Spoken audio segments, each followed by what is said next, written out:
जय राधा माधव कुंज बिहारी गोपीजन वल्लभ गिरिवरधारी।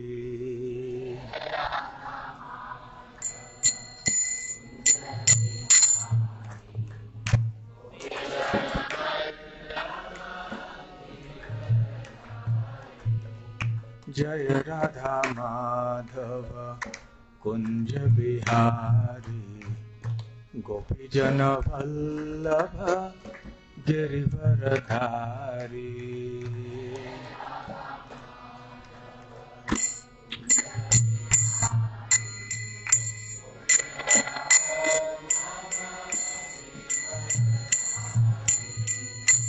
यशोदानंदन व्रज जन रंजन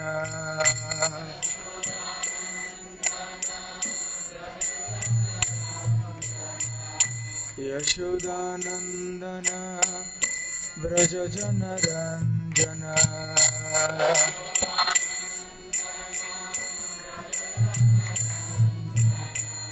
यमुना तीरवनचारी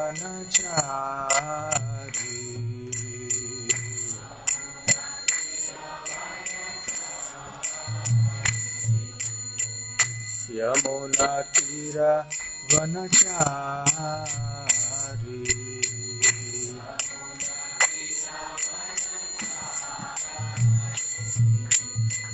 जय राधा माधव कुंज बिहारी गोपीजन वल्लभ गिरिवरधारी।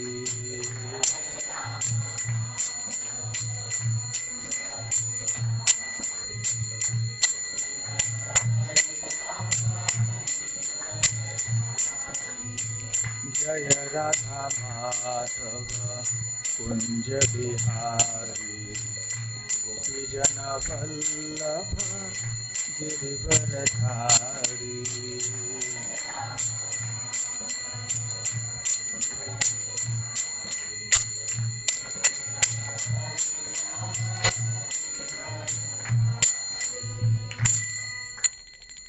जय ओम विष्णुपाद परमहंस परिव्राजकाचार्य अष्टोत्तर सत His Divine Grace अभय चरणारविंद भक्ति वेदांत स्वामी श्रील प्रभुपाद की जय। अनंत कोटि वैष्णव वृंद की जय। श्री श्री राधा गोकुलानंद की जय। श्री श्री गौर निताय की जय। श्री श्री जगन्नाथ बलदेव सुभद्रा मई की जय। ग्रंथराज श्रीमद् भागवतम की जय। निताय गौर प्रेमानंदे समवेत भक्त वृंद की जय। समवेत भक्त वृंद की जय। समवेत भक्त वृंद की जय। श्री श्री गुरु गौरांग की जय। हरे कृष्णा। इससे निवेदन है कि कृपया अपना अपना फोन या स्विच ऑफ करें या उसे वाइब्रेट मोड पे रखें।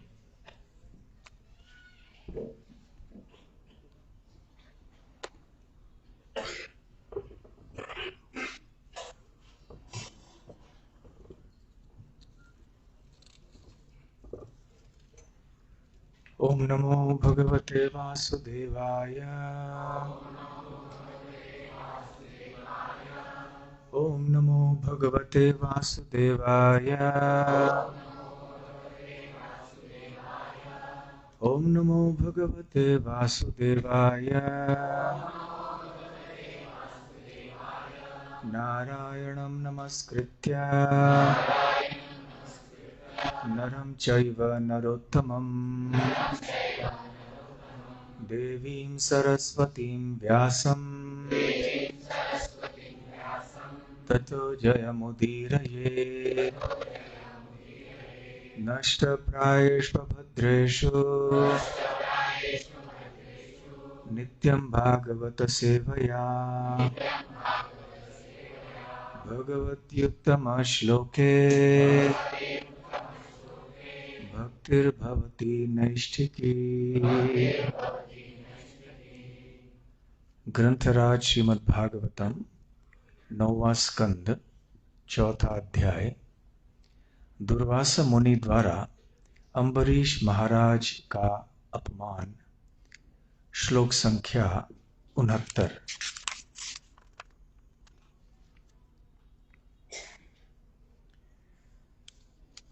उपायं कथयिष्यामि तव विप्र शृणुष्व तत् अयं ह्यात्माभिचारस्ते यतस्तं याहि माचिरम् साधुषु प्रहितं तेजः प्रहर्तु कुरुते शिवम् उपायं कथयिष्यामि तव विप्र शृणुष्व तत् अयं ह्यात्माभिचारस्ते यतस्तं याहि माचिरम् साधुषु प्रहितं तेजः प्रहर्तु कुरुते शिवम् उपायं कथयिष्यामि तव विप्र शृणुष्व तत् अयं ह्यात्माभिचारस्ते यतस्तं याहि माचिरम् साधुषु प्रहितं तेजः प्रहर्तु कुरुते शिवम्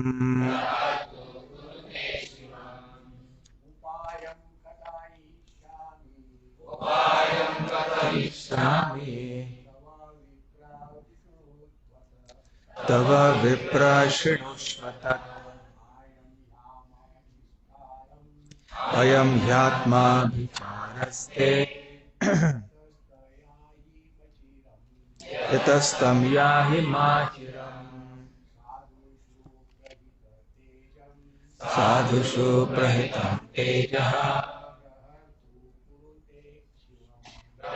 तु कुरुते शिवम् उपायं कथयिष्यामि विप्र शृणुष्व तत् अयं ह्यात्माभिचारस्ते यतस्तं याहि माचिरम् साधुषु प्रहितं तेजः प्रहर्तु कुरुते शिवम् उपायं कथयिष्यामि तव विप्र शृणुष्व तत् अयं ह्यात्माभिचारस्ते यतस्तं याहि माचिरम्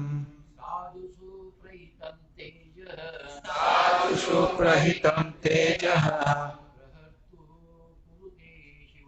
प्रहर्तु कुरुते शिवम्। माताजी उपायं कथयिष्यामि विप्र शृणुष्व तत् अयं ह्यात्माभिचारस्ते यतस्तं याहि माचिरम् साधुषु प्रहितं तेजः प्रहर्तु कुरुते शिवम्। उपायं कथयिष्यामि तव विप्र शृणुष्व तत् अयं ह्यात्माभिचारस्ते यतस्तं याहि माचिरम् साधुषु प्रहितं तेजः प्रहर्तु कुरुते शिवम्। वयं कथयिष्यामि विप्रा शृणुष्वतात् अयं ह्यात्मा विचारस्ते यतस्तं याहि माचिरम् रहितं तेजः कुरुते शिवम्। उपायम, इस भयावह स्थिति से बचने का उपाय। कथयिष्यामि, तुम्हें बतलाऊंगा। तब इस संकट से तुम्हारे उद्धार का। विप्र, हे ब्राह्मण, शृणुष्व, मुझसे सुनो। तत्, जो मैं कहूँ। अयम, तुम्हारे द्वारा की गई कार्यवाही ही निस्संदेह आत्म अभिचारः, स्वयं से ईर्ष्या। तुम्हारा मन ही तुम्हारा शत्रु बन गया है। ते, तुम्हारे लिए। यतः, जिसके कारण। तम, उसको। अम्बरीश महाराज को। याहि, तुरंत जाओ। मां चिरम, एक क्षण भी देरी न करो। साधुषु, भक्तों को। प्रहितम, प्रयुक्त। तेजः, शक्ति। प्रहर्तुः, कर्ता का। कुरुते, करता है। अशिवम, अमंगल।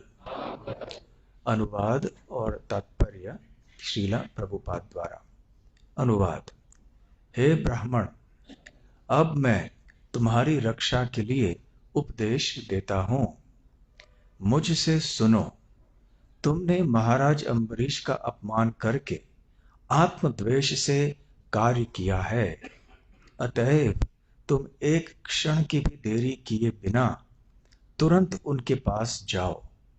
जो व्यक्ति अपनी तथाकथित शक्ति का प्रयोग भक्त पर करता है, उसकी वह शक्ति प्रयोक्ता की को ही हानि पहुंचाती है।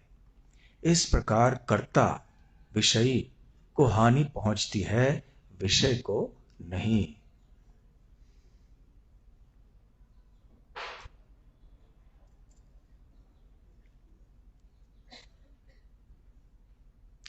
तात्पर्य। वैष्णव सदा से अभक्तों की ईर्ष्या का विषय बनता रहा है, चाहे वह अभक्त उसका पिता ही क्यों न हो। उदाहरणार्थ, हिरण्यकशिपु अपने पुत्र प्रहलाद महाराज से ईर्ष्या करता था, लेकिन यह ईर्ष्या प्रहलाद के लिए नहीं अपितु हिरण्यकशिपु के लिए घातक सिद्ध हुई।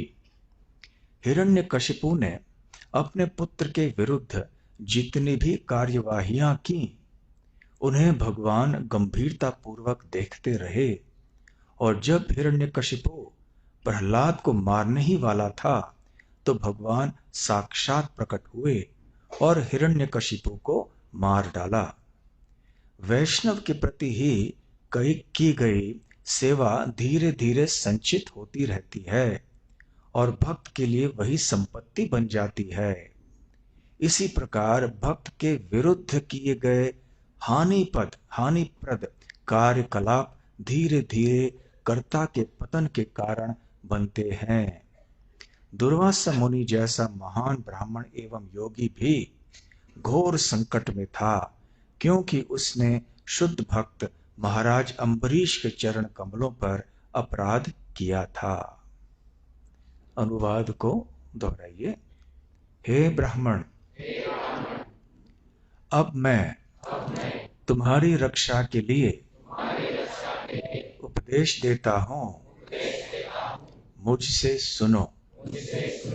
तुमने महाराज अम्बरीश का अपमान करके आत्मद्वेष से कार्य किया है। अतएव तुम एक क्षण की भी देरी किए बिना तुरंत उनके पास जाओ। जो व्यक्ति अपनी तथाकथित शक्ति का प्रयोग भक्त पर करता है, उसकी वह शक्ति प्रयोक्ता को ही हानि पहुंचाती है। इस प्रकार कर्ता को हानि पहुंचती है, विषय को नहीं। ओम ज्ञानतिमिरान्धस्य ज्ञानाञ्जनशलाकया चक्षुरुन्मीलितं येन तस्मै श्री गुरवे नमः। श्रीचैतन्यमनोभीष्टं स्थापितं येन भूतले स्वयं रूप कदा मह्यं ददाति स्वपदान्तिकं। वन्देऽहं श्रीगुरुं श्रीयुतपदकमलं श्रीगुरून् वैष्णवांश्च श्रीरूपं साग्रजातं सहगण रघुनाथान्वितं तं सजीवं साद्वैतं सावधूतं परिजनसहितं कृष्णचैतन्यदेवं श्रीराधा कृष्णपादां सहगण ललिता श्रीविशाखान्वितांश्च नमो ओं विष्णुपादाय कृष्णप्रेष्ठाय भूतले श्रीमते भक्तिवेदांत स्वामिन्निति नामिने। नमस्ते सारस्वते देवे गौरवाणी प्रचारिणे निर्विशेष शून्यवादी पाश्चात्य देशतारिणे। वाञ्छाकल्पतरुभ्यश्च कृपा सिन्धुभ्य एव च पतितानां पावनेभ्यो वैष्णवेभ्यो नमो नमः। जय श्री कृष्ण चैतन्य प्रभु नित्यानंद श्री अद्वैत गदाधर शिवासादि गौर भक्त वृंद। हरे कृष्णा कृष्णा कृष्णा हरे हरे, हरे राम राम राम हरे हरे। हरे कृष्णा। दुर्वासा मुनि महान योगी थे, बहुत बड़े विद्वान तपस्वी वैरागी ब्राह्मण थे। फिर भी यद्यपि भगवान की दृष्टि में तपस्वी ब्राह्मण शुद्ध होते हैं, प्रिय होते हैं, फिर भी जब वो भगवान के भक्तों के प्रति कोई अपराध करते हैं तो भगवान इसे सहन नहीं करते हैं। अम्बरीश महाराज भगवान के शुद्ध भक्त थे। दुर्वासा मुनि वैष्णवों की महिमा न जानने के कारण और भक्ति से भली भांति परिचित न होने के कारण अम्बरीश महाराज के चरण कमलों में बहुत बड़ा अपराध कर बैठे, जो कि उनके लिए बहुत भारी साबित हुआ। भगवान का सुदर्शन चक्र उनका पीछा करने लगा और अपने जान को बचाने के लिए यहाँ वहाँ भागते रहे। दुर्वासा मुनि, कहीं भी उनको कोई राहत नहीं मिली। जब भगवान के पास स्वयं आए, भगवान ने तो सबसे पहले उनको वैष्णवों का गुणगान सुनाया। तो हमने पिछले 6 श्लोकों में सुना था कि भगवान कृष्ण वैष्णवों के बारे में क्या सोचते हैं, जिससे हम समझ सकते हैं कि भगवान के लिए वैष्णव इतने क्यों प्रिय हैं। तो भगवान ने ये सारे बातें तो बता दी और उन्होंने सीधे से उपाय की बात नहीं की। सबसे पहले एक पृष्ठभूमि दे दी, एक बुनियाद, एक आधार बनाया। जब अम्बरीश महाराज, जब दुर्वासा मुनि आए, भगवान मुझे रक्षा कीजिए, रक्षा कीजिए, भगवान ने सबसे पहले ये नहीं कहा कि मैं रक्षा करूंगा या नहीं करूंगा। उन्होंने सबसे पहले यही बताया कि देखो मेरे महाभक्त कितने महान हैं, मेरे लिए कितने प्रिय हैं, कितने सद्गुणों से वो संपन्न हैं, इसलिए उन्होंने मेरा हृदय जीत लिया है। मैं उनके नियंत्रण में सदैव रहता हूँ, मैं स्वतंत्र नहीं हूँ। तो अपने भक्तों के गुणों का अ, वर्णन करने लगे, पूरी पूरी प्रशंसा करने लगे अपने भक्तों की। और दुर्वासा मुनि वहां राह देख रहे हैं कि भगवान का ये गुणगान समाप्त कब होगा, ये सुदर्शन चक्र मेरे पीछे है। फिर अंततः भगवान ने ये 6 श्लोकों को बताने के बाद अब सबसे पहला शब्द इस श्लोक में क्या है? उपायम। अब मैं उपाय बताऊंगा, परंतु उपाय समझने के पहले दुर्वासा मुनि को समझाना ये आवश्यक था कि भगवान का भक्त कौन होता है, कितना महान होता है। अन्यथा ऐसे ही जाके कहना, जाके क्षमा मांग लो, इसमें इतना वजन नहीं होता। दुर्वासा मुनि ठीक है अपने जान को बचाने के लिए कह कर भी देते, परंतु उनको पता नहीं चलता कि वास्तव में भगवान और भक्तों के बीच में संबंध क्या है, कितना गहरा है, कितना प्रेम पूर्ण है, कितना निकट का है। भगवान के भक्त भगवान के लिए निज जन माने जाते हैं। इसलिए हरि जन, आजकल हरि जन शब्द का तात्पर्य अलग हो गया, परंतु हरि जन मतलब जो हरि के जन हैं, हरि के शुद्ध भक्त हैं वो। तो अभी भगवान बता रहे हैं उपायम कथयिष्यामि। तो हे दुर्वासा मुनि, मैं उपाय कथयिष्यामि, मैं बता रहा हूं तुम्हें, बताने जा रहा हूं। तब तुम्हारे इस बहुत विकट परिस्थिति से बाहर निकलने के लिए ये उपाय मैं बताने जा रहा हूं। इसलिए हे विप्र, हे ब्राह्मण, शृणुष्व तत्, मेरी बातों को शृणुष्व, ध्यान से सुनो, मैं जो बोलने जा रहा हूं। कभी कभी क्या होता है कि हम जब किसी समस्या में होते हैं ना, और किसी के पास जाते हैं समस्या का हल निकालने के लिए, तो अपनी समस्या तो हम बता देते हैं, भर भर भर भर भर बोल देते हैं, और चाहते हैं कि समाधान तत्क्षण हो जाए, तुरंत हो जाए। परंतु समस्या का समाधान करने के लिए भी जो समाधान करने के लिए बैठे हैं वो चाहते हैं कि कुछ ऐसी बातें सुनाएं जिससे कि उस पीड़ित व्यक्ति के मन में एक विचारधारा उत्पन्न हो, जिसके द्वारा वो हल निकल सके। एक बहुत बड़े वैज्ञानिक थे जिनका नाम आपने सुना होगा। उनका नाम है आइंस्टाइन, एल्बर्ट आइंस्टाइन। तो एल्बर्ट आइंस्टाइन ने एक बार कहा था, मैं थोड़े अपने शब्द थोड़ा बढ़ा के कह रहा हूं, उन्होंने एक सूत्र रूप में अंग्रेजी में कहा था, मैं थोड़े से विस्तार में हिंदी में समझा रहा हूं। उन्होंने कहा था कि जब कोई समस्या होती है तो वो समस्या क्यों होती है? वो समस्या उत्पन्न होती है किसी एक चेतना के कारण, एक विचारधारा, एक मानसिकता के कारण कोई समस्या उत्पन्न हो जाती है।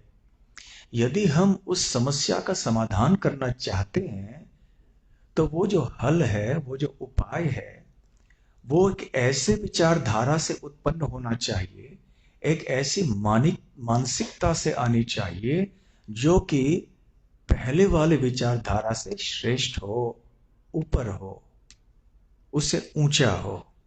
उसी मानसिकता से यदि हम हल ढूंढना चाहें, जिस मानसिकता के कारण वो समस्या उत्पन्न हुई थी, तो फिर मामला और विकट हो जाएगा।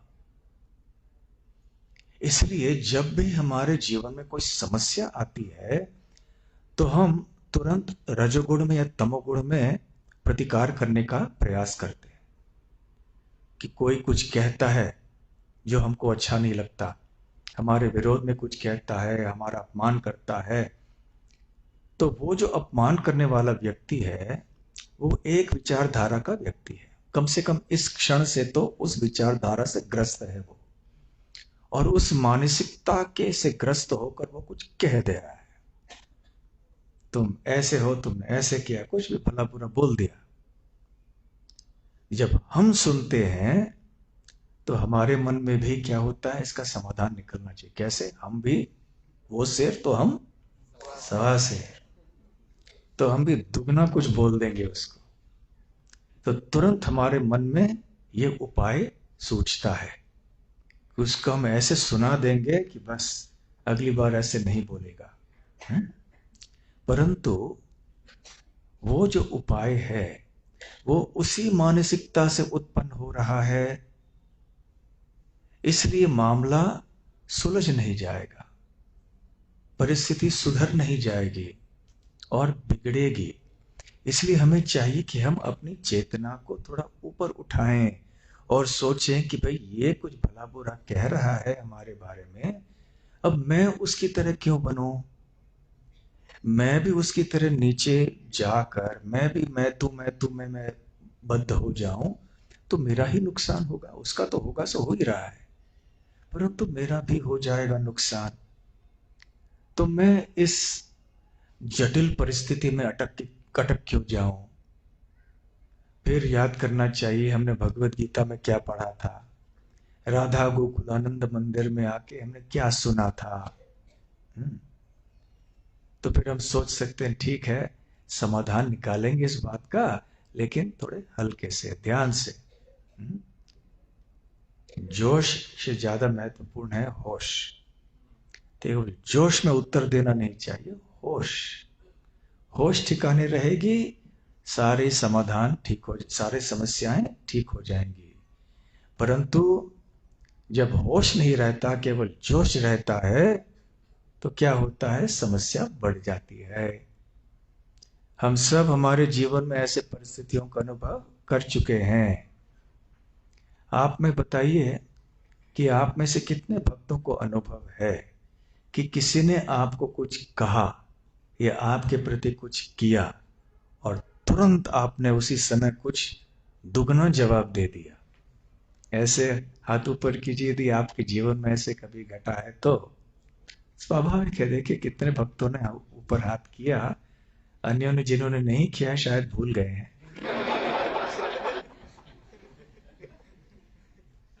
क्योंकि इतनी सारी घटनाएं कभी हो जाती है ना, तो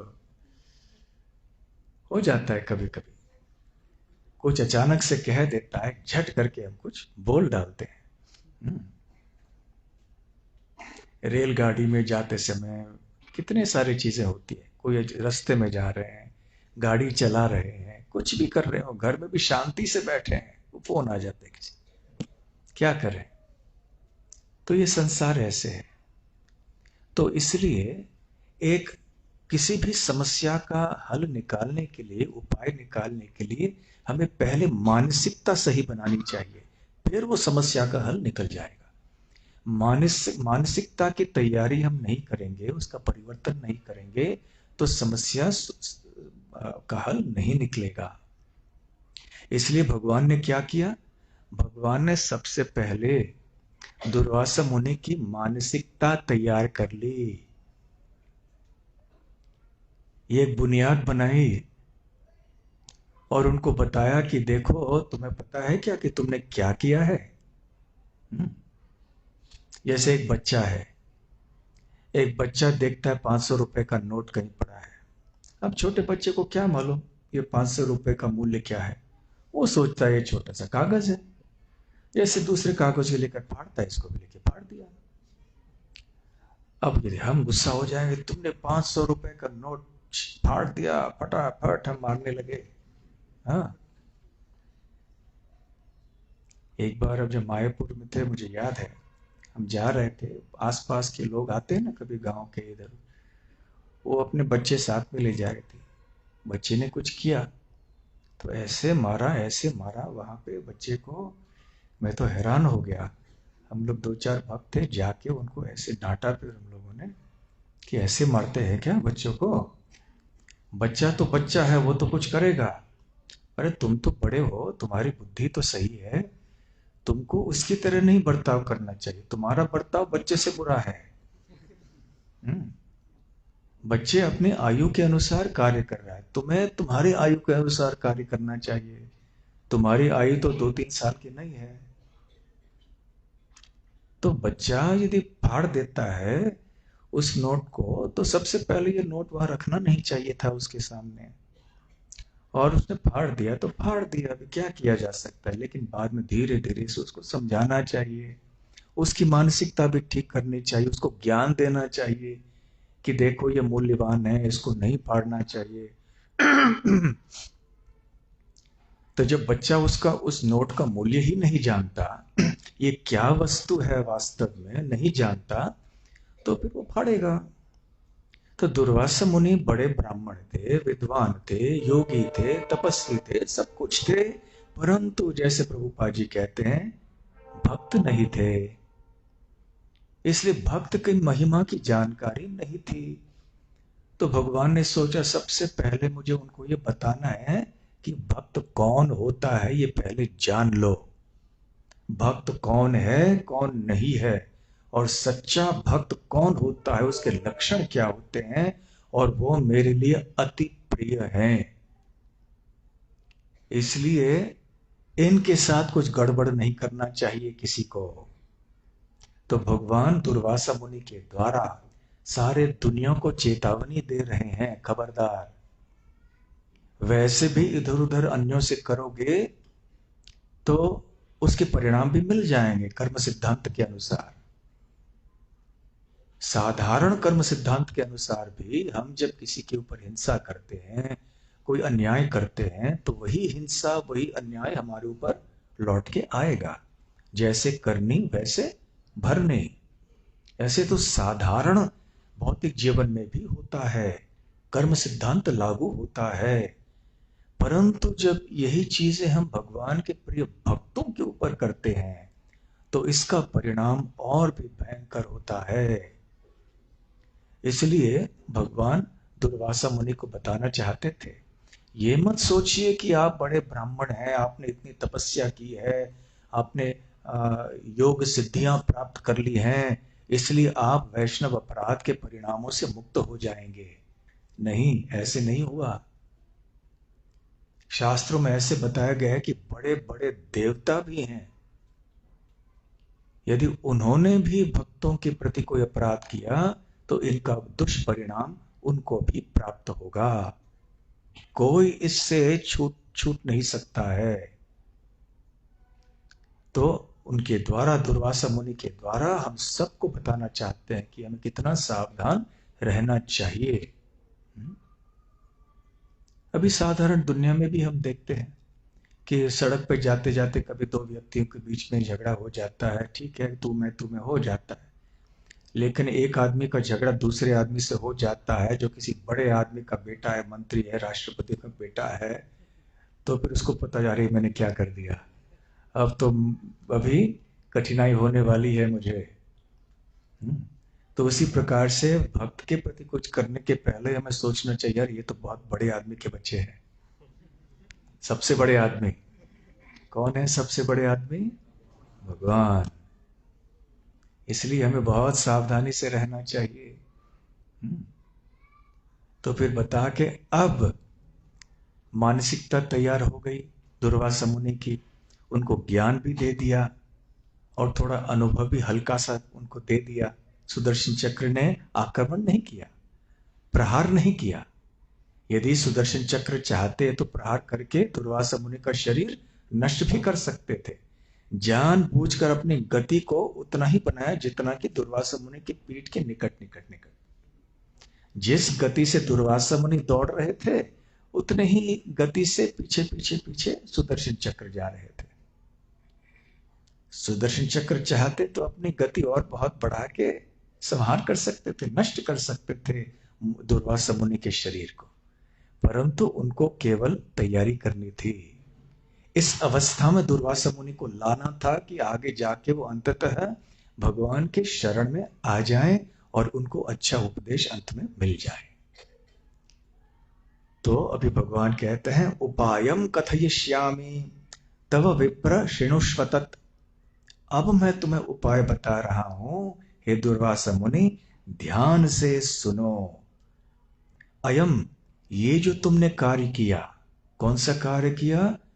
जो अम्बरीश महाराज के प्रति इतना अपमान किया, ही आत्म अभिचारः ते, तुमने वैसे देखा जाए तो अम्बरीश महाराज के प्रति बहुत बड़ा अपमान किया, परंतु उनके ईर्ष्या से नहीं, स्वतः तुम्हारी स्वयं की ईर्ष्या से तुमने ये किया है। तुम्हारा मन ही तुम्हारा सबसे बड़ा शत्रु बन गया है, तुम्हारे लिए ही ये हानिकारक साबित हो रहा है।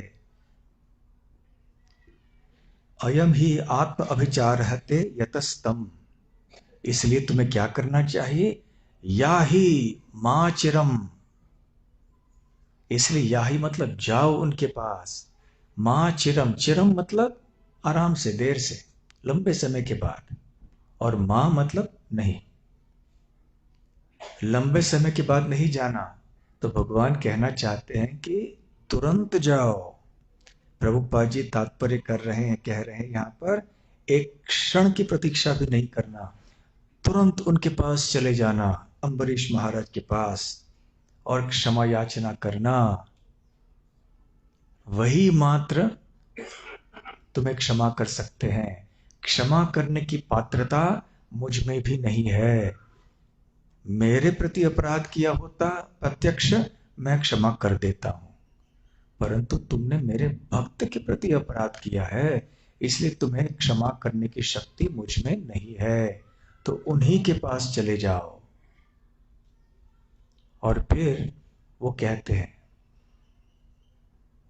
साधुषु मतलब साधुओं के प्रति, साधु कौन? जो भगवान के भक्त होते हैं। प्रहितम तेजः, तेज मतलब कोई शक्ति, प्रहित मतलब प्रयुक्त करते हैं। यदि कोई व्यक्ति अपने शक्ति का प्रयोग किसी भक्त को हानि पहुंचाने के लिए करता है तो क्या होता है? प्रहर्त हो, जो करता है, जो करने वाला है ये अन्याय, ये कार्य, कुरुते अशिवम, उसके लिए यही अमंगल बन जाता है, हानि उसी को पहुंचती है।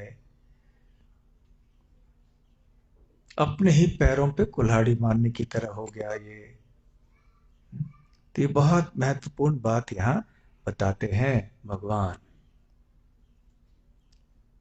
प्रभुपाद जी तात्पर्य में बताते हैं कि जब वैष्णव कहीं भी बन जाता है या कहीं भी रहता है तो उसके बहुत सारे शत्रु निकल आते हैं। भगवान का भक्त किसी को अपना शत्रु नहीं मानता, परंतु अन्य लोग वैष्णव को शत्रु मानते हैं। और कभी कभी ये परिवारों में भी देखा जाता है। हो सकता है आपके परिवारों में, मतलब हमारे रिश्तेदारों में इत्यादि ऐसे हुआ हो। कितने ऐसे उदाहरण हमने देखे हैं जहां पर कोई व्यक्ति भक्त बन जाता है तो उसकी पत्नी विरोध करती है, घर में युद्ध हो जाता है। कभी पत्नी भक्त बन जाती है तो पति विरोध करता है और घर में युद्ध हो जाता है। कभी माता पिता बनते हैं तो बच्चे विरोध करते हैं, कभी माता पिता विरोध करते हैं, कभी कभी रिश्तेदार, कभी मित्र विरोध करते हैं और ईर्ष्या करते हैं, क्रोध करते हैं। तो ये साधारण सी बात है, दुनिया में अनादिकाल से देखा जा रहा है, कोई नई बात नहीं है। और एक उदाहरण जो प्रभुपाद जी यहां दे रहे हैं वो प्रहलाद का। हिरण्यकश्यप प्रहलाद के पिता थे, फिर भी अपने 5 साल के मासूम बच्चे के प्रति भी हिरण्यकश्यप के हृदय में इतनी ईर्ष्या उत्पन्न हुई कि अपने बच्चे के प्रति बहुत अत्याचार किया, यहां तक कि जान से मारने का भी प्रयास किया। हिरण्यकश्यप असफल हुए। क्यों? क्योंकि साधुषु प्रहितम तेजः प्रहर्तुः कुरुते अशिवम। क्योंकि जो भी हम हानि पहुंचाना चाहते हैं भक्त को हानि नहीं पहुंचेगी, अपने ऊपर ही आएगी स्वयं। तो ये बहुत से उदाहरण ऐसे देखे जाते हैं। हरिदास ठाकुर का नाम तो आप सबने सुना है, नामाचार्य, नाम के आचार्य। अर्थात जब वो नाम लेते थे तो इतना आदर्श था उनका उदाहरण कि चैतन्य महाप्रभु ने कहा कि आपका नाम होना चाहिए नामाचार्य, हरि नाम लेने के आचार्य आप हैं। यद्यपि वो मुसलमान परिवार में जन्म लिए थे, फिर भी शुद्ध भक्त थे कृष्ण भगवान के। तो एक बार वो सप्तग्राम में आए थे, हिरण्य मजुमदार के घर में आए थे। तो रघुनाथ दास गोस्वामी का घर भी था। तो उन्होंने एक प्रवचन दिया, वहां पर सारे आसपास के लोगों को बुलाया कि हमारे घर में एक महान भक्त आए हैं भगवान कृष्ण के, तो उनकी कथा होने जा रही है, तो आप आइए। तो हरिदास ठाकुर ने कथा कर ली और कथा में उन्होंने कहा कि वैसे भगवान का नाम जप करने का वास्तविक उद्देश्य ये नहीं है कि हम मुक्ति पाएं संसार से, जन्म मृत्यु के चक्र से।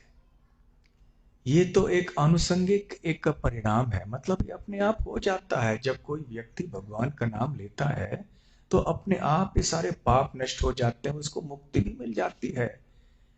अरे शुद्ध नाम की बात तो दूर है, नाम के, हरि नाम के आभास मात्र से मुक्ति मिल जाती है। तो वहां पर सारे बैठे हुए भक्तों को बहुत अच्छा लगा, परंतु एक ब्राह्मण वहां बैठा था जिसका नाम था गोपाल चक्रवर्ती। उसको अच्छा नहीं लगा, तो उसने कहा, खड़ा हो गया। वो तरुण था, सुंदर था, घमंडी था, विद्वान था, तथा कथित विद्वान। उसने क्या लगा, हे सज्जनों जरा सुनिए, ये क्या बात कर रहे हैं।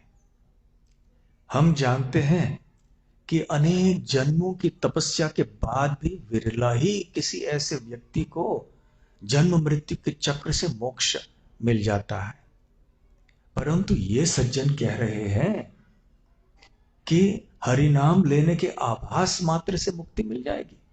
ये तो संभव है ही नहीं। यदि हरि नाम के आभास से मुक्ति नहीं मिलेगी तो हरिदास ठाकुर को अपना नाक काट देना चाहिए। अब जब ऐसी बातें सुनी तो वहां सारे लोग, बड़े हिरण्य मजुमदार इत्यादि सब क्रोधित हो गए। उसको तुरंत उसकी भर्त्सना कर ली, उसको बाहर निकाल दिया, चले जाओ यहां से। उनको घर की नौकरी से भी निकाल दिया। तुमने इतना बड़ा अपराध किया है। हरिदास ठाकुर ने उसको अपमान नहीं माना। हरिदास ठाकुर ने कहा कि देखो, ये तो शास्त्रों का निष्कर्ष है कि जब कोई व्यक्ति भगवान का नाम लेता है शुद्ध भाव से, तो पापों का क्षय और मुक्ति का उदय अपने आप हो जाता है। और भगवान के नाम लेने का सही उद्देश्य है कृष्ण प्रेम प्राप्त करना। परंतु वो मानने के लिए तैयार नहीं था। तब उसको बाहर निकाल दिया गया सभा से कि तुमने हमारे ऐसे महान अतिथि का अपमान किया है, इतना बड़ा अपराध तुमने किया। तो बहुत ही शीघ्र क्या हुआ, उसी गोपाल चक्रवर्ती को कुष्ठ रोग हो गया। और कुष्ठ रोग के कारण जिस नाक, सुंदर नाक के प्रति उसका इतना घमंड था, वो नाक ही गिर गया। तो कृष्णदास कविराज गोस्वामी बताते हैं कि हरिदास ठाकुर जैसे महान वैष्णव के प्रति अपराध करने का परिणाम इस तरह का होता है। और इसका उपाय एक ही रहता है कि उसी व्यक्ति के पास जाके हमें क्षमा मांगनी चाहिए। इसलिए भगवान ने यहाँ पर क्या कहा, मैं क्षमा नहीं कर सकता तुम्हें, जिनके प्रति तुमने अपराध किया है उनके पास ही तुम्हें जाना होगा। और एक ऐसी कथा जो याद आ रही है वो ये है कि एक बार जब हरिदास ठाकुर की बात आई तो हरिदास ठाकुर बहुत प्रसिद्ध हुए। बहुत से लोग उनके पास आके उनके शरण लेने लगे, उनका सम्मान करने लगे। तो जो आसुरी वृत्ति के लोग होते हैं उनको ये सहन नहीं होता है कि किसी दूसरे व्यक्ति का सम्मान हो। वो चाहते हैं कि पूजा लाभ प्रतिष्ठा मेरे लिए ही हो, अन्यों के लिए न हो। और खास करके जब वो व्यक्ति भगवान का भक्त है और उसे इतनी प्रतिष्ठा मिल रही है, इतना सम्मान मिल रहा है, तो उनको सहन नहीं हुआ। तो उसने एक वेश्या को बुलाया और कहा कि जाके इनकी बदनामी करो, इनको जानबूझकर इनका पतन करवाओ, ताकि इनकी बदनामी हो जाए, और जब बदनामी हो जाएगी तो उनका सम्मान सब नष्ट हो जाएगा। तो वेश्या वहां पर गई, परंतु हरिदास ठाकुर के शुद्ध भक्ति के कारण वही शुद्ध भक्त बन गई। और हरिदास ठाकुर के सामने उस वेश्या ने कहा कि मैं आपको सच बताना चाहती हूं कि रामचंद्र खान नाम के जमींदार ने मुझे जानबूझकर आपके पास भेजा है, ये उनका षड्यंत्र है, मुझे क्षमा कर दीजिए। तो हरिदास ठाकुर ने कहा कि मैं तो रामचंद्र खान के षड्यंत्र के बारे में पहले ही से ही जानता था, परंतु केवल तुम्हारा उद्धार करने के लिए मैं यहां पर रुका हूं, नहीं तो मैंने तो योजना बनाई थी कि मैं यहां से कब का चले जाऊंगा। लेकिन अब जब तुम यहां हो, तुलसी के सामने बैठ के तुम जप कर रही हो और करोगी, तो मैं संतुष्ट हूं, मैं यहां से जा रहा हूं। तो हरिदास ठाकुर तो वहां से निकल गए, और जो वो वेश्या थी यहां पर बैठी, वो जप करने लगी, और करते करते करते वो भी महान संत बन गई, साध्वी बन गई, और सारे प्रांत के लोग उनके आके नमस्कार करते थे, वो भी शुद्ध भक्त बन गई। परंतु उधर रामचंद्र खान को क्या हुआ? कृष्णदास कविराज गोस्वामी कहते हैं कि हरिदास ठाकुर के चरण कमलों में अपराध करने के कारण उन्होंने एक भयंकर कांटों वाले वृक्ष का बीज बोया था, जो आगे चल के उनको न केवल चुभने वाला था, परंतु उनको नष्ट करने वाला था। तो ये एक अपराध करने के कारण हुआ क्या? रामचंद्र खान के हृदय में भगवान के भक्तों के प्रति अपराध करने की प्रवृत्ति तीव्र हो गई, और बार बार करते रहे, लंबे समय तक करते रहे। तो कविराज गोस्वामी बताते हैं कि एक बार वहां पर नित्यानंद प्रभु आए, और वहां पे घर के बाहर एक दुर्गा मंडप हुआ करता है, ऐसे बंगाल में हुआ करता था पहले गांव में, क्योंकि उस भाग में दुर्गा देवी की उपासना बहुत अधिक मात्रा में प्रचलित है। तो वहां पर दुर्गा मंडप में बैठे नित्यानंद प्रभु। रामचंद्र खान को जब ये पता चला कि मेरे घर के दुर्गा मंडप में आके ये वैष्णव बैठे हैं, वो तो नहीं जानते थे कि ये स्वयं बलराम है, वो उनको मानते थे कि कोई भक्त है, कृष्ण भक्त। तो उन्होंने कहा किसी अपने सेवक से कि जाके उनको कहो कि यहां मत रहो, किसी एक ग्वाले के गौशाला में जाकर रहो, तो यहां पे मत रहना। तो नित्यानंद प्रभु को गुस्सा आया, तो उन्होंने कहा हाँ ये सही बात है, ये मेरे लिए, ये मेरे निवास करने के लिए स्थान नहीं है, ये ऐसे व्यक्ति के लिए योग्य निवास स्थान है जो एक गौ हत्या करने वाला है, मांसाहारी है। और वहां से निकल गए नित्यानंद प्रभु। उसके बाद रामचंद्र खान ने उस सारे जगह को शुद्ध करने की दृष्टि से गौमूत्र पानी से धुलवाया, फिर भी उनका मन शांत नहीं हुआ। देखिए कितना भयंकर अपराध। पहले तो नित्यानंद प्रभु को अपने घर से बाहर करने का अपराध, उसके बाद उन्होंने उसी स्थान को साफ करना चाहा कि ये मेरा स्थान अशुद्ध हो गया है, इसको मैं पवित्र करूंगा। और इसके बाद हुआ क्या? अभी ये पूंजी जो है, अपराध की पूंजी इतनी बढ़ गई थी कि अब बहुत कुछ भयंकर होना था रामचंद्रपुरी के जीवन में। ऐसा नहीं है कि हर बार जब हम अपराध करते हैं तो तुरंत उसका उत्तर मिलता है। कभी कभी भगवान राह देखते हैं कि अपराधों की पूंजी जब बढ़ जाती है ना पर्याप्त मात्रा में, फिर छप्पड़ फाड़ के कष्ट दे देते हैं भगवान। तो हमें ये नहीं सोचना चाहिए कि हमने एक अपराध किया, कुछ परिणाम नहीं हुआ तो ठीक है, चलो और भी कर लेते हैं अपराध। एक एक एक एक छोटे छोटे छोटे अपराध की गिनती भगवान करते हैं।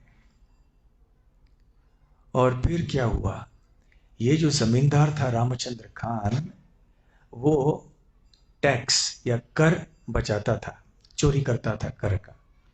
जो वहां का मुसलमान सुल्तान था, उसको कर सही ढंग से नहीं देता था, वो कर चोरी करके अपने जेब में डालता था।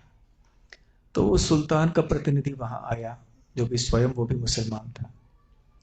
तो उसने आके दुर्गम मंडप में अपना निवास बनाया और वहां पे उसने गोहत्या की और गोमांस का भक्षण किया, और जितना भी धन आदि था रामचंद्र खान के घर में वो सब ले लिया, सारे गांव को लूट लिया, और उनकी जो प्रतिष्ठा है, उनका धन है, उनके परिवारों को सबको नष्ट कर डाला उन्होंने। इसलिए कविराज गोस्वामी बताते हैं, महान तेरा अपमान जय देशे ग्रामे होए, एक जनार देशे सब देशे उड़ जाए। कि जब कोई महंत, कोई महान वैष्णव होता है, जिस गांव में, जिस शहर में, जिस प्रांत में उनका अपमान होता है, तो एक व्यक्ति के गलती के कारण वो सारा भाग जो है, सारा प्रांत नष्ट हो जाता है। तो रामचंद्र खान एक व्यक्ति के ऐसे भयंकर वैष्णव अपराधों के कारण उनका सारा गांव नष्ट हो गया, पूरा तहस नहस हो गया। कई दिनों तक वहां पर वो सुल्तान का प्रतिनिधि रहा, पूरे तहस नहस करने के बाद फिर वहां से वो चला गया। तो देखिए, ऐसे इस तरह के परिणाम होते हैं, तो धीरे धीरे से आते हैं। तो हमें भी नहीं सोचना चाहिए कि हम धीरे धीरे से करेंगे, नहीं, बहुत सावधान रहना चाहिए हमें। क्योंकि एक बार हम सोचेंगे कि चलो भाई, ये तो हरिदास ठाकुर है और ये नित्यानंद प्रभु है, ये इतने बड़े बड़े भक्त हैं, नित्यानंद प्रभु तो स्वयं भगवान बलराम हैं, हम तो हमारे बीच में जो भक्त रहते हैं उनके प्रति कभी अपराध कर देते हैं ना, ये थोड़ी ऊंचे भक्त हैं, ये तो हमारे जैसे साधारण भक्त हैं। तो इसलिए वो परिणाम नहीं होगा। तो इसका उत्तर क्या है? उत्तर ये है कि हाँ, जितने ऊंचे, जितने शुद्ध भक्त होते हैं, तो उतनी ही अधिक समस्या होती है जब उनके प्रति अपराध होता है।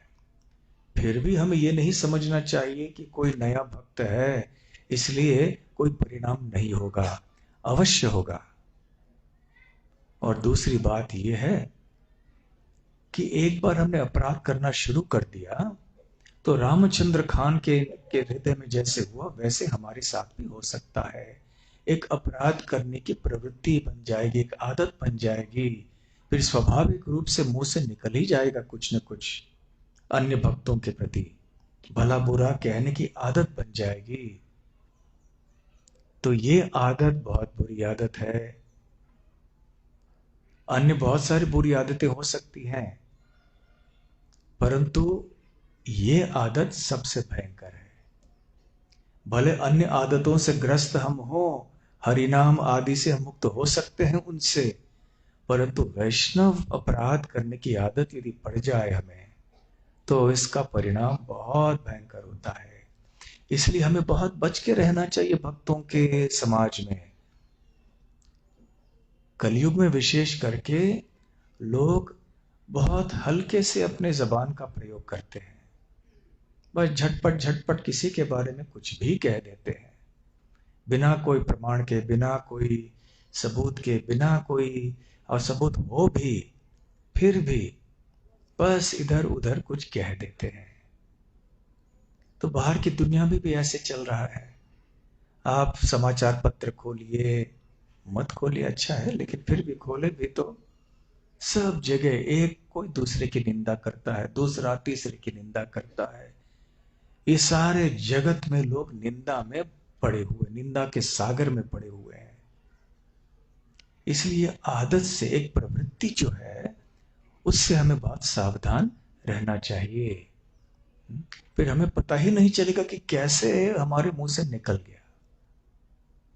कितने बार जब कोई हमें से गलती करते हैं, हम उन भक्तों के पास जाते हैं, हाँ प्रभु मुंह से निकल गया, क्या करूं। ऐसे हो जाता है ना, मुंह से निकल गया। क्यों निकल जाता है ऐसे? क्योंकि वो आदत पड़ गई है, कर करके फट निकल जाता है मुंह से। इसलिए अन्यों का बुराई करना, अन्यों के बारे में कुछ भला बुरा कह देना निकल ही आता है। अपने आप को रोक नहीं सकते हैं। आगे भगवान ने जो कहा है कि जिस व्यक्ति के प्रति भक्त के प्रति हमारा अपराध हुआ है, उसके पास जाके हमें क्षमा याचना करनी चाहिए। तो ऐसी एक घटना याद आ रही है कि जब श्री चैतन्य महाप्रभु मायापुर में रहते थे, संकीर्तन किया करते थे श्रीवास ठाकुर के घर में रात भर, और दरवाजे बंद रहा करते थे, क्योंकि वो अन्यों को, जो भक्त नहीं थे, अंदर ले आना नहीं चाहते थे। तो पास पास में रहने वाले लोग, जो मोहल्ले के लोग थे, उनको बड़ा गुस्सा आता था। अरे ये सब श्रीवास ठाकुर ने सब हमारी नींद खराब कर दी। रात को ये हरे कृष्ण कह रहे हैं, कीर्तन करते हैं, शायद इनको बहुत भूख लगती है, भूख के मारे चिल्लाते हैं हरे कृष्ण। और इस तरह से भगवान को भी वो विचलित करेंगे। और देखो सुल्तान इसकी बात सुनेगा, वो यहाँ पे सैनिक भेजेगा और हमारे लिए कितना कष्ट हो जाएगा। तो उनमें से एक ऐसा ईर्ष्यालु भक्त था, भक्त नहीं एक व्यक्ति था, जिसका नाम था गोपाल चापाल। तो उसने क्या किया कि उसने रात को छुपकर हरिदास श्रीवास ठाकुर के घर के बाहर, दरवाजे के बाहर, जो तामसिक आराधना के जो पदार्थ होते हैं, सामग्री होते हैं, जैसे कोई लाल चंदन है, उसके पास मांस है और शराब है, ये सब चीजें रखी। तो जब सुबह उठे श्री श्रीवास ठाकुर, दरवाजा खोला और देखा कि अरे ये सब शराब, मांस, ये वो सब पड़ा हुआ है, तो उनको तुरंत पता चला कि ये किसी का षड्यंत्र है मेरा नाम खराब करने के लिए। तो जानबूझकर उन्होंने सब पड़ोसियों को बुलाया, अरे देखो देखो आओ, मैं अपने आप को बड़ा कृष्ण भक्त बताता हूँ, लेकिन आपको पता होना चाहिए कि मेरी सही पहचान क्या है। मैं छुप छुप के ये काली चंडी की पूजा करता हूँ, देखो देखो मेरे घर के सामने क्या है। तो जो सज्जन लोग थे, उनको पता चल गया कि ये तो किसी ईर्ष्यालु व्यक्ति का काम है। उन्होंने, एक अच्छे व्यक्ति ने आके वो सबको निकाल दिया, वहां सब साफ कर दिया। हरिदास ठाकुर और श्रीवास ठाकुर से कहा, आप बुरा मत मानिए, कोई ऐसे पागल व्यक्ति होते हैं यहाँ पर। उधर गोपाल चापाल को भी कुष्ठ रोग हो गया। अब कुष्ठ रोग जब हो गया, तो आप तो जानते हैं कि ये संक्रामक का बीमारी है। संक्रामक अर्थात जो फैलती है एक से दूसरे, दूसरे से तीसरे तक। जैसे कोविड भी ऐसे ही है ना, संक्रामक है, इसलिए सब बेड डालना पड़ता है। तो कुष्ठ रोग हो गया। जब किसी एकांत स्थान में जाके बैठना था, वीरान स्थान में, क्योंकि घर पे बैठते तो सारे लोग, उनको भी हो जाता। और वहां पे इतनी पीड़ा हुई, इतना दुख हुआ गोपाल चापाल को कि इसका वर्णन करना मुश्किल है।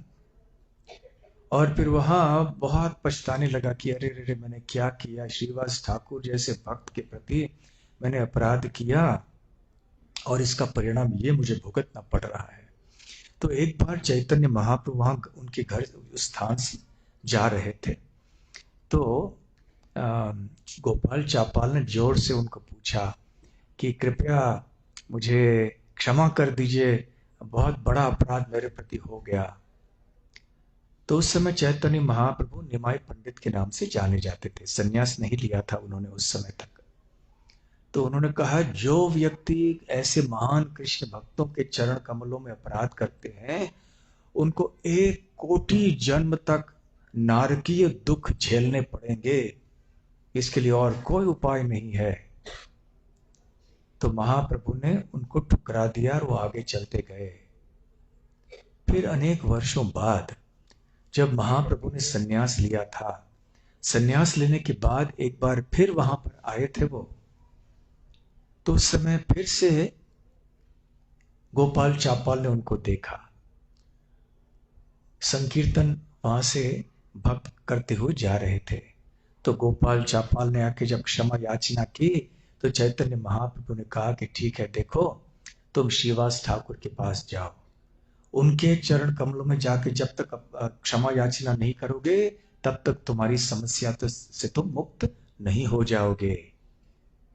तो फिर गोपाल चापाल चले गए। श्रीवास ठाकुर ने तो उसको अपराध माना ही नहीं था, और श्रीवास ठाकुर को बड़ा लगा, अरे ये क्यों मेरे साथ कर रहे हो, मैंने क्यों क्षमा मांग रहे हो, तुमने कुछ नहीं किया, मैंने विरुद्ध कुछ नहीं किया। तो हरि श्रीवास ठाकुर ने आराम से क्षमा कर दिया उनको। फिर चापाल गोपाल की समस्या खत्म हो गई। इससे हम जान सकते हैं कि जब किसी वैष्णव के प्रति अपराध करते हैं तो उसी के पास जाके क्षमा याचना करनी चाहिए। और एक महत्वपूर्ण बात प्रभुपाद जी यहां बताते हैं कि जब हम किसी वैष्णव की अनुकूल भाव से सेवा करते हैं तो वो सेवा की जो पूंजी है वो बढ़ते रहती है, बढ़ते बढ़ते बढ़ते बढ़ते हुए ये हमारा इससे भला होता है, हमारा उद्धार हो जाता है। जैसे ईश्वर पुरी, वो अपने गुरु महाराज श्रील माधवेंद्र पुरी की ऐसी सेवा करते थे अंतिम दिन तक, अंतिम सांस तक, क्योंकि बुढ़ापे के समय वो लेटे रहे बिस्तर पे। आप तो जानते हैं कि व्यक्ति जब अंतिम समय में बिस्तर में लेटा हुआ होता है तो सब कुछ करना पड़ता है, हर तरह की सेवा करनी पड़ती है। तो ईश्वरपुरी इतने बड़े विद्वान, इतने बड़े पंडित, फिर भी उन्होंने अपने गुरु महाराज की शारीरिक सेवा की, मलमूत्र साफ करना, सब कुछ उन्होंने किया। और ये सेवा करते करते अंत में माधवेंद्र पुरी ने उनको आशीर्वाद दिया कि तुम्हें कृष्ण प्रेम के सागर बन जाओगे। और वो बने माधवेंद्र पुरी के आशीर्वाद के कारण। दूसरी ओर और एक शिष्य थे रामचंद्र पुरी, उन्होंने अपने गुरु महाराज माधवेंद्र पुरी की महिमा को नहीं जाना, उनकी महानता को नहीं पहचाना, और अपने गुरु को ही उपदेश देने लगे थे, अरे आप ये क्यों इतना शोक कर रहे हैं कृष्ण के विरह में, आप तो ब्रह्मभूत आपको होना चाहिए, ब्रह्मभूत कोई न शोक करता है न हर्षित होता है। ऐसे उपदेश देने लगे ब्रह्म ज्ञान का। तो उनको श्राप मिला अपने गुरु महाराज का, तुम चले जाओ यहां से, मेरे सामने मत रहो। और इसके कारण रामचंद्रपुरी के हृदय में वैष्णवों की निंदा करने की प्रवृत्ति बढ़ गई, यहां तक कि उन्होंने चैतन्य महाप्रभु को भी नहीं छोड़ा, और वो भक्त नहीं रहे, केवल एक शुष्क ज्ञानी बन गए और भक्तों की निंदा करते रहे जहां भी वो जाते थे। तो ये अंतर देखिए, दोनों की पूंजी बढ़ी, ईश्वरपुरी की भी और रामचंद्रपुरी की भी, परंतु ईश्वरपुरी की पूंजी क्या थी? ये सच्चा धन था, आध्यात्मिक धन, भक्ति का धन। और रामचंद्रपुरी ने किस तरह की पूंजी कमाई? विष का। बहुत जहरीले परिणामों को भुगतना पड़ा रामचंद्रपुरी को। इसलिए हमें बहुत सावधान रहना चाहिए, हमें एक दूसरे के साथ बड़े प्रेम से, बड़े सम्मान से रहना चाहिए, क्योंकि भगवान प्रसन्न होते हैं जब हम मैत्री की भावना से सबके साथ में रहते हैं। भिन्न मत भी होते हैं, होंगे, लेकिन साथ में जो आपस में एक विश्वास है, एक प्रेम है, वो नहीं टूटना चाहिए। कभी कभी मतभेद भी हो जाते हैं, इनको भी हमें दिव्य मानना चाहिए, ऐसे प्रभुपाद जी कहते हैं, और शास्त्रों में भी ऐसे लिखा है। कभी कभी अनजाने में भी किसी भक्त के प्रति अपराध हो जाते हैं, और जब हो जाते हैं और हमें पता चलता है तो क्षमा मांग लेनी चाहिए। इसलिए सुबह सुबह को हम वैष्णव प्रणाम कहते हैं। वांछा कल्पतरुभ्यश्च कृपा सिंधुभ्य एव च पतितानां पावनेभ्यो वैष्णवेभ्यो नमो नमः। अनंत कोटि वैष्णव वृंद की जय। वैष्णव केवल 2 4 5 नहीं है, बहुत सारे वैष्णव हैं। सबके चरणों में हम प्रणाम करते हैं। हमने आपके प्रति कभी कोई अपराध किया हो, क्षमा कर दीजिए, क्षमा कर दीजिए। अनजाने में भी किसी के प्रति अपराध हुआ हो, क्षमस्व माम, क्षमा कर दीजिए। और एक छोटी सी लीला से हम प्रवचन समाप्त करेंगे। इस लीला का वर्णन नरहरि चक्रवर्ती द्वारा विरचित भक्ति रत्नाकर नाम के ग्रंथ में है। श्रील रूप गोस्वामी वृंदावन में बैठ के अपने प्रिय स्थान में भगवान की लीलाओं के ऊपर स्मरण कर रहे थे। तो लीला में उन्होंने क्या देखा? लीला में ये देखा कि श्रीमती राधा रानी की सेवा उनकी सखियां, अन्य गोपियां कर रही हैं, और श्री कृष्ण पीछे से आए। गोपियों ने देखा परंतु श्रीमती राधा रानी ने नहीं देखा। तो जब श्रृंगार हो गया और राधा रानी के मुंह के सामने एक दर्पण या आईना रखा, तो श्रीमती राधा रानी ने अपने आप को देखा, परंतु पीछे देखा कि उनके पीछे कृष्ण खड़े हैं। जब कृष्ण को अचानक देखा तो एकदम हड़बड़ा गई। जब हड़बड़ा गई तो सारे गोपियां हंसने लगी। जब गोपियां हंसने लगी तो रूप गोस्वामी जो ध्यान कर रहे थे इस लीला के ऊपर, वो भी हंस पड़े। अब दैव से हुआ ये कि उसी क्षण कृष्णदास नाम के एक वैष्णव रूप गोस्वामी को मिलने आए। अभी कृष्णदास पंगु थे, अर्थात लंगड़े थे, वो ठीक से चल नहीं पाते थे। तो जैसे ही वो रूप गोस्वामी के सामने आए, वैसे ही रूप गोस्वामी ने जोर से हंसना शुरू कर दिया। तो इनको क्या लगा कि अरे, मेरी विकलांगता को देखकर रूप गोस्वामी हंस रहे हैं। तो उनको बहुत बुरा लगा और वो चले गए वहां से सीधे सनातन गोस्वामी के पास। उन्होंने कहा ऐसे ऐसे हुआ। तो रूप गोस्वामी इतने बड़े भक्त हैं, उन्होंने ऐसे क्यों किया?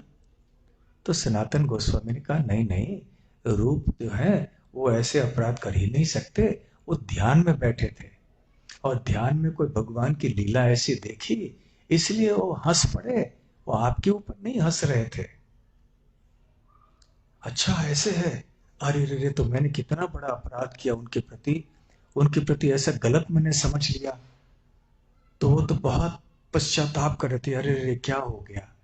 ठीक उस समय जब वो कृष्णदास वैष्णव वहां से चले गए, रूप गोस्वामी का ध्यान भंग हो गया। जब ध्यान भंग हो गया तो वो सोचने लगे कि क्या कारण है, ध्यान भंग हो रहा है, लीला स्मरण नहीं हो पा रहा है, तो क्या मैंने किसी के प्रति अपराध किया है क्या? तो ऐसे हो सकता है कि जब मैं ध्यान में था कोई मेरे पास आया और मैंने उनका स्वागत नहीं किया और उसने बुरा मान लिया, चला गया, ऐसे भी हो सकता है। तो उन्होंने सोचा जाके मैं सनातन गोस्वामी जो मेरे बड़े भाई हैं उनसे कुछ सलाह ले लूं। तो जैसे वहां जा रहे थे तो वहां से कृष्णदास निकल रहे थे। तो कृष्णदास ने आकर तुरंत दंडवत प्रणाम किया रूप गोस्वामी के चरणों में, कह रहे हे रूप गोस्वामी पाद, मुझे क्षमा कर दीजिए, एक गलत फहमी हो गई थी। मैंने आपके बारे में गलत सोचा कि आप मेरे ऊपर हंस रहे थे, बल्कि जबकि आप ध्यान में बैठे थे, मुझे क्षमा कर दीजिए। तो रूप गोस्वामी ने कहा अरे मेरी वजह से आपको बुरा लगा, तो उन्होंने दंडवत कर दिया उनको। दोनों प्रेमी भक्त थे और बहुत आसानी से मामला निपट गया। तो वैसे रूप गोस्वामी भगवान के पार्षद हैं, वो कैसे वैष्णव अपराध कर सकते हैं? परंतु भगवान ने ऐसी घटना करके हम सबको एक उपदेश दिया है कि हमें वैष्णव समाज में भी ऐसे रहते हुए ध्यान रखना चाहिए। किसी के ऊपर बिना वजह गुस्सा होना, किसी के ऊपर हंसना, किसी के प्रति ईर्ष्या करना, किसी को देख के, वैष्णव को देख के प्रसन्न न होना, मन ही मन में उनको, उनके बारे में कुछ भला बुरा सोचना। अरे आ गया इधर आ गए अभी। हाँ, क्यों आए इधर? हाँ, ये भी अच्छा नहीं। जब भक्त को देखते हैं प्रसन्न होना चाहिए। तो इस तरह से जितनी कृष्ण भावना भावित हम रहेंगे, उतने ही प्रेम से और विश्वास से इतने अच्छे संबंध बनाकर हम आपस में भक्त समाज में रह सकेंगे। जितना हमारा नाम जप अच्छा होगा, श्रवण कीर्तन अच्छा होगा, नम्रता हम बनाए रखेंगे, अन्यों को भी अपना प्रभु मान के चलेंगे, उस हद तक हमारा वैष्णव समाज, भक्तों का समाज बहुत सुखी रहेगा। मिलजुल कर हम बहुत कुछ सेवा कर पाएंगे भगवान कृष्ण की, और अनेक लोगों को कृष्ण भक्ति में भी ले आ पाएंगे। तो यहाँ पर भगवान दुर्वासा मुनि को ये महत्वपूर्ण उपदेश दे रहे हैं कि जाओ अम्बरीश महाराज के पास जाके क्षमा याचना करो। जो व्यक्ति किसी शक्ति का प्रयोग करता है भक्त के प्रति, वही शक्ति उसके प्रति लौट के आएगा और प्रयोक्ता की ही हानि हो जाएगी। तो अब दुर्वासा मुनि को पता चल गया है, परंतु अभी तक भगवान का संदेश समाप्त नहीं हुआ है। तो अगले रविवार को हम सुनेंगे कि आगे चल के भगवान अब क्या कहेंगे। हरे कृष्णा। बहुत बहुत धन्यवाद।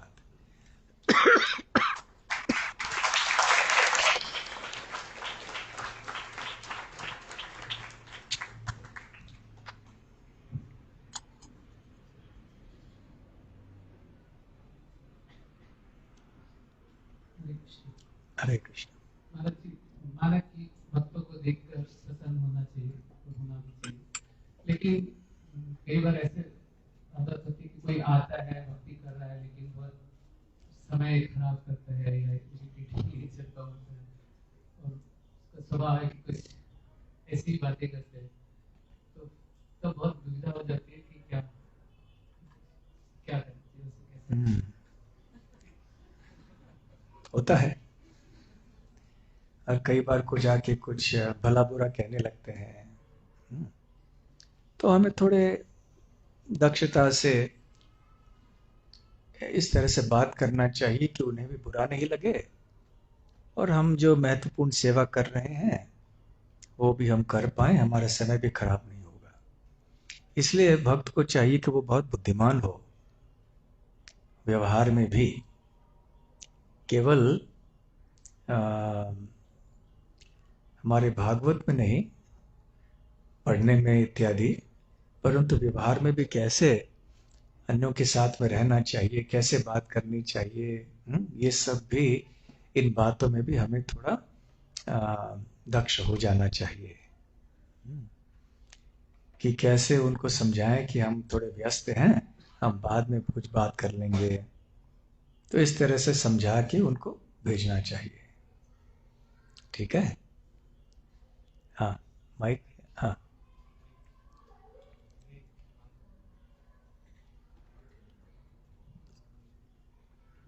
ऐसे पूछता था मैं, ऐसे भी अपराध का बात चल रही है, तो दुर्वासा मुनि ने अपनी कृपा निकल के जगह से कृत्या बनाई, फिर वो कृत्या ने अम्बरीश महाराज के प्रति उनको एक तरीके से प्रयास किया, फिर चक्र के उनको भस्म कर दिया। दुर्वासा मुनि की कृत्या की थी, वो आदेश पालन किया ना उन्होंने, ये करना है, फिर वो कृत्या का अगला गति क्या होगी, क्योंकि उन्होंने तो दुर्वासा मुनि की ऑर्डर फॉलो किया उन्होंने कि ऐसे करो, फिर वो कृत्या का अगला ये क्या हो गया, क्योंकि वो सूक्ष्म अपना था उनका, उन्होंने किसी ने आदेश का पालन किया या किसी ने स्वेच्छा से किया, परंतु किया क्या? वैष्णव अपराध किया, इसलिए दंड सभी को मिलता है। जो भी भागीदार होता है इसमें, चाहे आदेश देने में या वो कृत्य करने में, सब लोग जिम्मेदार होते हैं। सबको परिणाम भुगतना पड़ता है। हाँ माइक। हाँ, उस श्लोक में जैसे नमो ब्राह्मणे देवाय वो ब्राह्मण हिताय च, तो भगवान ब्राह्मण के और गो के हिताय है, परंतु एक डाउट हो सकता है कि इस संदर्भ में तो ऐसे होना चाहिए कि वैष्णव हिताय, तो किस संदर्भ में ये श्लोक? जितने प्रिय ब्राह्मण है भगवान के लिए, उससे ज्यादा प्रिय वैष्णव है। परंतु ब्राह्मण, सच्चे ब्राह्मण वैष्णव होते हैं, होना चाहिए कम से कम। और वैष्णव ही ब्राह्मण से भी श्रेष्ठ माना जाना चाहिए। ये श्रील भक्ति सिद्धांत सरस्वती ठाकुर श्रील प्रभुपाद ने भी बहुत विस्तार में समझाया है। साधारण वर्णाश्रम पद्धति में हाँ गो ब्राह्मण ही चाहे थे, क्योंकि उस समय ब्राह्मण हुआ करते थे। ऐसे ब्राह्मण संस्कृति में धीरे धीरे से भगवान की भक्ति हो सकती थी, परंतु वास्तव में वैष्णव है या भक्त हैं जो भगवान के लिए बहुत प्रिय होते हैं। और वास्तव में ब्राह्मण वो होता है जो सात्विक होता है, जो नम्र होता है, किसी की निंदा नहीं करता। तो ब्राह्मण किसी भक्त की निंदा कैसे कर सकता है? तो ये एक बहुत प्रतिकूल बात है।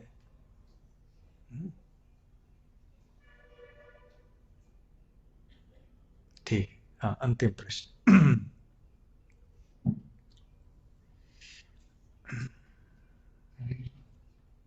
आप बता रहे थे कि भगवान के नाम का सही उद्देश्य है भगवान का प्रेम प्राप्त करना। तो जैसे एक साधक है, हम भगवान का नाम लेते हैं तो भौतिक इच्छाएं भी रहती हैं, शुद्ध उद्देश्य नहीं रह पाता। तो भौतिक इच्छाओं से कैसे भौतिक इच्छाएं मन में रहती हैं, शुद्ध भावना के साथ वो भी रहते हैं। बस जब करते करते, कीर्तन करते करते सब ठीक हो जाएगा, क्रमशः सब होगा। जैसे रूप गोस्वामी बताते हैं कि हमें धीरज रखना चाहिए। उत्साहान निश्चयात धैर्यात। तो धीरज रखने से सब अपने समय में हो जाता है। ठीक है, ठीक है। तो बहुत बहुत धन्यवाद। श्रील प्रभुपाद की जय। गौर प्रेमानंदे। हरि हरि।